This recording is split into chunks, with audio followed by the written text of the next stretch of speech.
აღმოჩნდა თანამედროვე საქართველოში აი ამ ყველაზე რუსული, ყველაზე ბინძური და საშინელი პროპაგანდის გამტარებელი და ამისი რა ქვია, შემსრულებელი. ნუ რა ვქნათ, აი ესე ჩვენ ეხლა გონია რომ მარტო ეხლა არიან დამპყრობელის მხარეს, სულ ასე იყო ხალხო, სულ ასე იყო სამწუხაროდ. მარტო გმირებისგან და კარგი ქართველებისგან კი არ შედგება საქართველოს და ქართველების ისტორია. შედგება მოღალატეებისგან, კრეტინებისგან და დამპლებისგანაც. აი ამით ასრულებს კარგად. ისა ოპტიმისტურს, იმიტომ გეუბნებით რომ სოლომონ პირველი კაცო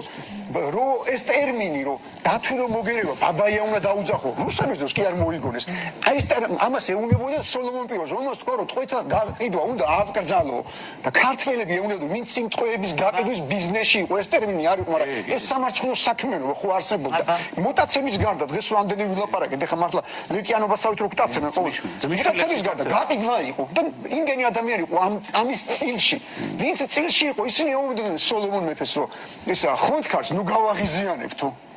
ომი ხო არ გვინდა სოლომონი უნდა ომი რა უნდა მიდოდეს ბიჭო პატარა იმერეთის მეფე ვარ და რამხელა იცით ოსმალეთის იმპერიო ვენიდან იყო თითქმის ბაღდადა იმამდე ერაყამდე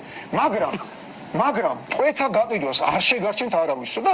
იომა ხრესილისოთო ომიც მოიგო და 10 წელი კიდე იომა და ამ პატარა იმერეთის მეფე სოლომონ პირველმა დაამარცხა უზარმაზარი ოსმალეთის იმპერია რომელიც ვერ წარმოვიდგინე როგორი ორგანიზებული და ძლიერი იყო და სოლომონ რატომ ახსენდება ეს რომ ეს ტერმინი ვინც მაშინ ოსმალეთმა ჯარი გამოგვიდგინა წინ რა გონიათ ვინ იდგნენ